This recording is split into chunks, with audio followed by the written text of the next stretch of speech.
Here is our slide deck for today. 401k versus IRA and more. Um, this is everything that we're going to be getting into on the slides. We're going to talk target as well, also, but that's not included here.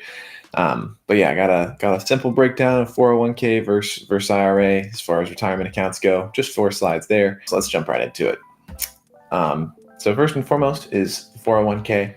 401k is a defined contribution plan, usually offered by employers. You are able to start a 401k on your own, but it's not something that people usually do. Colin, been trying to learn about this retirement stuff. Perfect. Happy we have good time, and we're here for you.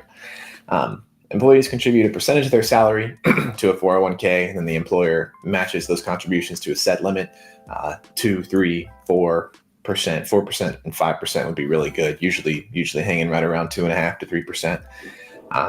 The investment vehicle is just mutual funds selected by the employer with set risk tolerance. So the employer can do that themselves, or they can hire a firm that manages 401ks and just pick one of various plans. They're usually fairly low risk, low reward, easy mutual funds with lots of hedges and inverses and all types of financial jujitsu done to ensure that it's almost a no loss sort of setup.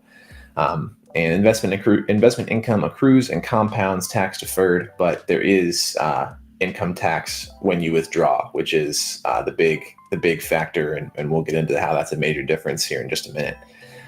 Then you have IRAs. They're almost never sponsored or matched by an employer. You have to set them up on your own. They can be a savings account or a CD with a brokerage or a local bank. Investments can be stocks, options, bonds, CDs, real estate. You can set up a Roth IRA on Tasty Trade. It's fairly easy to do, and that gives you access to obviously stocks and options and futures and all that good stuff. No real estate to be done outside of real estate stocks, but yeah, stocks, options, bonds, CDs, real estate. IRA contributions are made with after-tax dollars, and distributions are tax-free in retirement, making it a very, very powerful investment vehicle. And as such, the contribution limits are capped pretty low, as we'll see here in a minute. But that's one of the major differences between these two is that the distributions from an IRA are tax-free, while a 401k it is not. Here's the contribution limits. These are updated for 2024. They go up a little bit every year to adjust for inflation. In 2024, the 401k contribution limits are $69,000 or $76,000 with catch-up contributions. Catch-up contributions are if you're over 50, you can contribute a little bit more because you haven't been putting money into it for your entire life. Total contribution of a 401k can also not exceed 100% of the participant's compensation. So that would be for strange niche cases where you are making less than that limit and getting money from somewhere else. I guess I have a hard time figuring out how mathematically this could even come to pass in the first place, but it is a rule. So if you were only making $60,000 a year, you would not be able to contribute the maximum $69,000 a year because that would exceed your compensation. In 2024, Roth IRA contributions are capped at $7,000 or $8,000 with catch-up contributions, and again, that's because of how powerful of a vehicle they are, and the government doesn't want to lose too much tax money letting you contribute to your IRA, so it's got to be capped. And that moves up. It was $6,500 last year. It's been moving up at roughly $500 a year for the last 3 or 4 years. We get a nice little bump to the Roth IRA cap. And then our last slide here is the key differences between the two. There's basically 4 of them. 401ks have some kind of match from employers. IRAs do not. Usually a 401k is sponsored by an employer entirely and set up by them. Contribution limits are much lower on IRAs than 401ks because of how powerful they are avoiding taxes. Like I said, the government not gonna let you get off too easy. You gotta pay your taxes on basically everything, and on money out and everything in the world. But that's the thing, though, is that your 401k, the contributions are pre-tax dollars. The IRA, your contributions are after-tax dollars. So it's not like you avoid the taxes completely. You just get taxed before you put the money in, and then it grows, and that way you don't have to pay taxes on all your growth, rather than put the money in pre-tax, and then you have to pay taxes on all your growth when you withdraw it. The IRS lets people make loans against 401ks, but not against IRAs. That's also an interesting one. You can leverage loans for anything against your 401k, but not against your Roth. And there's more types of IRA accounts than 401k accounts. There's Roth IRAs, traditional IRAs, SEP IRAs, STEP IRAs. There's all types of IRAs. With a 401k, you pretty much just have a traditional 401k and then a Roth 401k, which, though the word Roth is used in both, that does not make it an IRA. A Roth 401k is for people over 50 or 55, and it just has some slightly different rules on a Roth 401k. And I mean, that's pretty much it. All this stuff can seem pretty overwhelming, but that's really all that it is. These key differences here are really the only key differences between them. And if you are full-time employed and making a considerable amount of money, or just any amount of money, it's wise to have both of these. If your employer sponsors a 401k, that's great, and you should contribute up to the maximum contribution or the maximum match on that.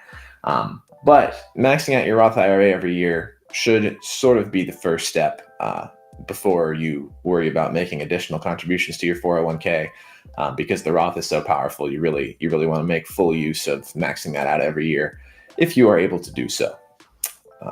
So that's really all I got. You have anything to add there? Just that 401ks with they do offer a lot of flexibility now. So like you can select you can select all of your investments if you want. You can select none of them. You can have the company do it. They offer different packages that you can kind of buy into, or you can completely control it on your own. Or Haley and I did it together, I guess.